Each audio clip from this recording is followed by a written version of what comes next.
निमापड़ा अंचल विभिन्न शिव मंदिर में जागर मेला उत्सव अनुष्ठित। जागर जालिले लक्षाधिक भक्त।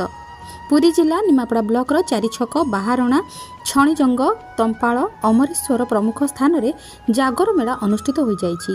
एही जागर मेला राज्य उपमुख्यमंत्री श्रीमती प्रभाती परिड़ा आसी महादेव को दर्शन करने सहित जागर जाली। एही जागर में विभिन्न स्थान लक्षाधिक भक्त आसी जागर जालिबा सहित आध्यात्मिक कार्यक्रम देखिथिले। ओम नमः शिवाय, ओम नमः शिवाय, ओम नमः शिवाय।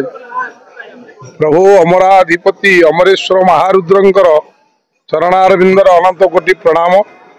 आमे एठाकर पाखापाखि उपस्थित ब्राह्मण शासन पंडित, तेणु एठी आमर प्रभु अमरेश्वर महारुद्रंकर पीठरे सदा सर्वदा यात्रा नीतिकांति एवं कार्यक्रम सब नीति नियम अनुसार करा जाए।